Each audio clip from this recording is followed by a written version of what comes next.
Hey everyone, thanks for watching. This is Jennifer Sneeden and welcome to 3 online marketing mistakes that are costing you psychotherapy clients.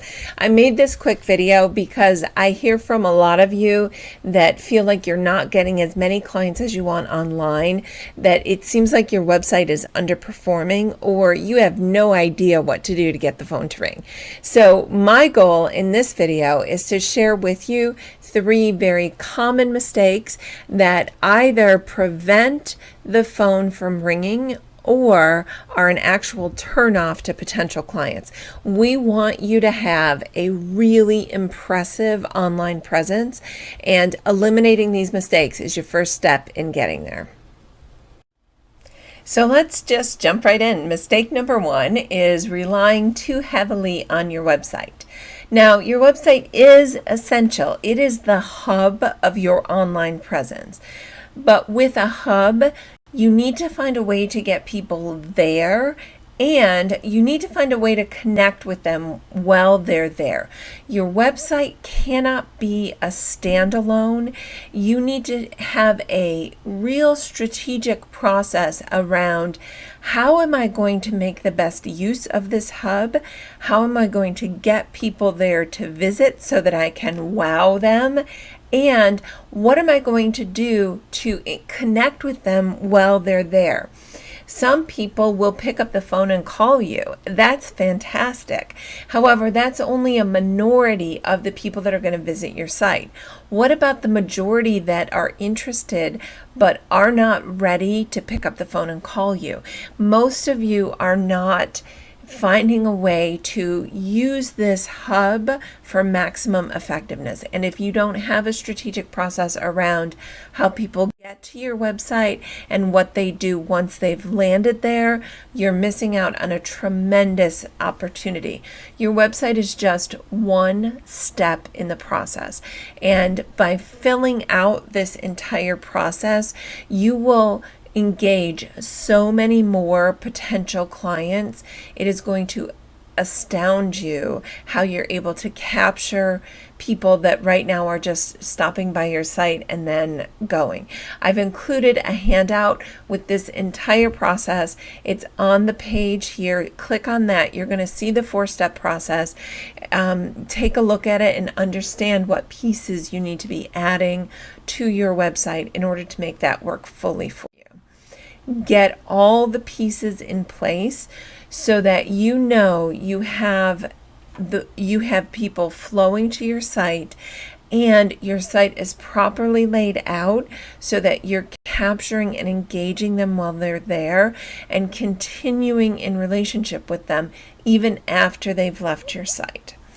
Which leads me to number 2, which is spending too much on AdWords. It kills me how much my clients spend in AdWords. I know that some of you are spending $500 and $600 a month, which is great if you have a large group practice and you've got so many clients that you need to fill and so many therapist schedules. But if you are a one-man show or a one-woman show and you are spending hundreds of dollars a month on AdWords, something is wrong, because when you're spending hundreds of dollars on AdWords, your schedule should be full in about a week and a half if you're just filling your own schedule. So if you're spending that much on AdWords and you don't have very many client calls and you don't have a full schedule, my best advice to you is to stop immediately, because something is not working properly. Without the right back-end process, AdWords is a very expensive lesson to learn. I have worked with people that have spent thousands of dollars before they learned this lesson. All AdWords does is get people to click on your site. But if you're not taking them to the right page and you don't have what I call the nurture sequence in place once they've gotten to your site, if you don't have the back end process, you're not going to be capturing those visitors and they're just going to be flowing away from your site. So my best advice for you is, if you're in the I would say $200 and up range with AdWords, and you're not thrilled with the results that you're getting, stop. Build a back end nurture sequence in place for your website. Again, I've got that little cheat sheet. You can download the diagram that will explain that, so that you know you're maximizing the people once they hit your site. If they hit your site and you don't captivate them within 3 seconds, they're gone, and that might have cost you $4 or $5 for that click. We don't want that. We want to stop that. Get the layout, get the structure properly designed, so that you're not losing them once they land there. What is your process to engage and nurture visitors once they click on your ad? This question is probably a stumper for most of you. And if it's a stumper, then you are not yet ready to be advertising on AdWords. It is too expensive.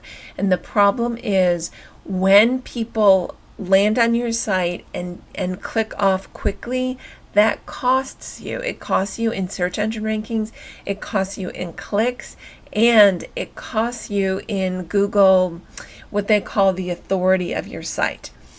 If you have built a process to engage and nurture visitors once they click on your ad, you'll know that because your phone will be ringing and your analytics will be through the roof. If you don't yet have that in place, again, my best suggestion is to pause your AdWords until you really understand what happens after they click on the ad. I know you want clients, and I know you want them calling you tomorrow, but you've got to get the pieces in place in order to make that work. I often think of this as like a combination lock, and just because you have the 4 digits, if you don't have them in the right order, the lock's not going to open. Just because you have an AdWords campaign is not going to guarantee that your phone is going to ring. You've got to have the right sequence, the right numbers in the right sequence in order for that lock to open. And then the last mistake has to do with what could be one of the problems with AdWords. May or may not be the case for you, but one of the biggest mistakes, I see this more with inexperienced practitioners, is trying to serve everyone.